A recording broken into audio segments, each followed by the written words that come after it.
Hello everyone, I welcome to my YouTube channel study एडिशिनो। आज हम लोग बात करेंगे यूपी में जो 69,000 शिक्षक भर्ती चल रही उसके बारे में हम लोग बात करने वाले हैं। ठीक है, तो 69,000 जो शिक्षक भर्ती चल रही है यूपी में, उसके बारे में हम लोग बात करेंगे। जैसा कि आप लोगों को पता है, इस प्रक्रिया में बहुत ज़्यादा धांधली होने के चांसेस हैं, क्योंकि बहुत से लोगों के मार्क्स बहुत ज़्यादा आए हैं, यानी कि 144 मार्क्स तक के आए हैं 150 में। तो 150 में 144 मार्क्स भी लोगों के आए हैं, और कुछ तो ऐसे कैंडिडेट हैं वो जो एक ही फैमिली से हैं, एक ही परिवार से हैं, और उनके सेम मार्क्स आए हुए हैं। ठीक है, तो ऐसे बहुत से कैंडिडेट हैं जिनके बहुत अच्छे यानी कि बहुत ज़्यादा मार्क्स आए हैं, और लोग यानी कि न्यूज़ वाले उनका इंटरव्यू लेना चाह रहे हैं और वो इंटरव्यू से भाग रहे हैं। बल्कि होता तो ऐसा है कि जिसके मार्क्स ज़्यादा आते हैं तो वो अपना खुद से इंटरव्यू देना चाहता है, जिससे कि लोग उनके बारे में जाने, ऐसा जो है मानना है। ठीक है, लेकिन फिर यहाँ पर ऐसा क्यों है कि जिनके ज़्यादा नंबर आए हैं वो यहाँ पर जो न्यूज़ वालों से भाग रहे हैं, ऐसा क्यों है? तो ऐसी वीडियोज़ बहुत ज़्यादा वीडियोज़ जो है सोशल मीडिया पर बहुत ज़्यादा वायरल हो रही है। अब इसमें कितनी सच्चाई है वो तो जांच होने के बाद ही पता चलेगा। ठीक है,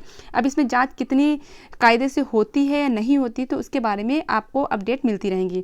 ठीक है, तो आज हम लोग बात करने वाले हैं कि इसमें जो है कौन से ऐसे कैंडिडेट हैं, कौन से ऐसे सेलेक्टेड कैंडिडेट्स हैं वो इस प्रक्रिया से बाहर हो सकते हैं। जैसा कि पता है, जब आवेदन लिया जाता है, जब कोई एग्ज़ाम आता है तो आवेदन लिया जाता है, तो उसमें कोई ना कोई गलती हो जाती है, कोई ना कोई मिस्टेक हो जाती है फॉर्म भरने के टाइम। ठीक है, कभी कभी जो फॉर्म भरता है यानी कि जो दुकानदार होता है वही गलती कर देता है, क्योंकि बहुत से कैंडिडेट खुद फॉर्म ना भर करके वो दुकान पे जाते हैं, यानी कि जो कंप्यूटर जो ऑनलाइन करता है वो जाते हैं, तो वो लोग भरते हैं, तो उनसे गलती कभी कभी हो जाती है नाम में या मार्क्स में, तो ऐसी भी गलती हो जाती है। लेकिन कुछ कैंडिडेट ऐसे भी होते हैं जो सह के गलती करते हैं, यानी कि अपने मार्क्स बढ़ा के करते हैं, उसके बाद जब जाँच होती है तो वो ऐसा कह देते हैं कि ये गलती से हो गया था। तो इसी पर बात हम लोग करते हैं। आज की न्यूज़ क्या आई है, देखिए, अब न्यूज़ को पढ़ लेते सीधे।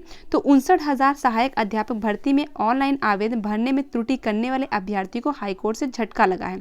इलाहाबाद हाईकोर्ट ने अभ्यर्थियों की त्रुटि को मानवीय भूल स्वीकार का संशोधन की अनुमति का आदेश से क्या कर दिया, इनकार कर दिया। यानी कि जो संशोधन की जो प्रक्रिया होती है फॉर्म में, अगर आपकी कोई गलती है तो उसको संशोधित किया जा सकता है।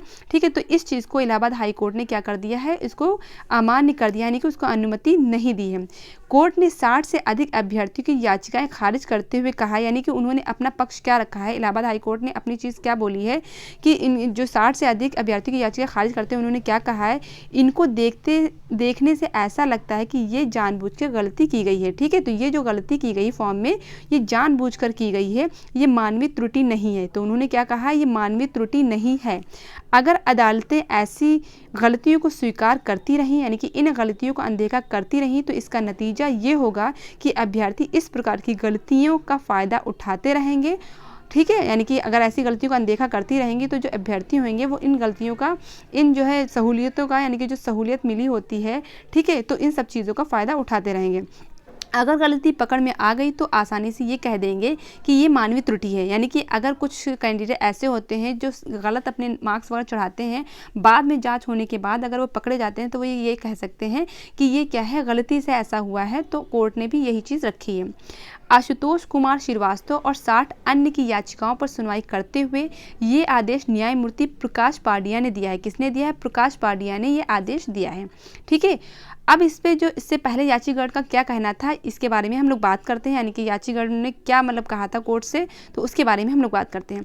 याचिकाकर्ता का कहना था कि उन्होंने परीक्षा के लिए ऑनलाइन आवेदन किया था। ये 6 जनवरी 2019 को परीक्षा हुई और इस साल 12 मई को परिणाम आया।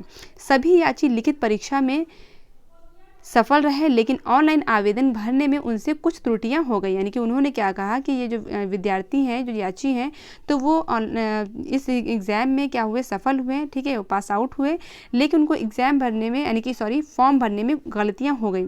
ठीक है, किसी ने अपने बीएड के प्रैक्टिकल और थ्योरी के अंक गलत भर दिए, तो कुछ ने बीएड का रोल नंबर गलत भर दिया, तो कई लोगों ने अपने स्नातक के अंक भरने में गलती कर दी। तो याचिकाकर्ता का कहना था कि ये मानवीय त्रुटि है, जिसे सुधारने की अनुमति दी जाए। साथ ही संबंधित प्राधिकारी को निर्देश दिया जाए कि उनके मूल शैक्षणिक दस्तावेज ही स्वीकार किए जाएं। ठीक है, तो याचिकाकर्ता का कहना है कि उनको इस गलती को सुधारने का मौका दिया जाए, लेकिन इलाहाबाद हाईकोर्ट ने इस चीज़ को क्या कर दिया, खारिज कर दिया, यानी कि अमान्य कर दिया है। ठीक है, फिलहाल तो यही न्यूज़ है, आगे हो सकता है उनको इस गलती को सुधारने का मौका मिल जाए। फ़िलहाल ठीक है, तो हो सकता है उनको गलती सुधारने का मौका मिल जाए। तो फ़िलहाल तो यही न्यूज़ है, आगे की न्यूज़ आती रहेंगी तो मैं आपको अपडेट करती रहूँगी, ठीक है। तो इस तरीके से हम लोग फॉर्म जब भी भरा करें, तो इससे आपको नसीहत एक ये भी मिल गई कि जब भी हम लोग फॉर्म भरा करें तो उसको एक बार खुद से चेक कर लिया करें, क्योंकि अक्सर हम लोग कंप्यूटर साइबर कैफ़े जाते हैं तो उससे फॉर्म भरवाते हैं। उसके बाद एक बार आप खुद से चेक कर लीजिए कि कोई ऐसी गलती तो नहीं हुई है, ठीक है। तो कुछ एग्ज़ाम वाले इसको सुधारने का मौका देते हैं और कुछ लोग नहीं देते हैं, तो ऐसी गलती आप लोग इन गलतियों से बचें। फ़िलहाल आपसे लास्ट में मैं यही कहना चाहूँगी, अगर आप टीजीटी, पीजीटी, केवीएस, DSSB का एग्ज़ाम देना चाहते हैं, यानी कि अगर इन सब चीज़ की प्रिपरेशन करना चाहते हैं, तो आप मेरे चैनल को सब्सक्राइब कर सकते हैं। और इस चैनल पे नेट यानी कि यूजीसी नेट और टीजीटी, पीजीटी आर्ट्स सब्जेक्ट से भी प्रिपरेशन कराई जा रही है। तो अगर आपको करना है तो मेरे चैनल को सब्सक्राइब कर सकते हैं, ठीक है। तो अब हम लोग मिलेंगे नेक्स्ट वीडियो में इसी तरीके से नए टॉपिक के साथ, नई चीज़ों के साथ। तब तक के लिए जय हिंद, जय भारत।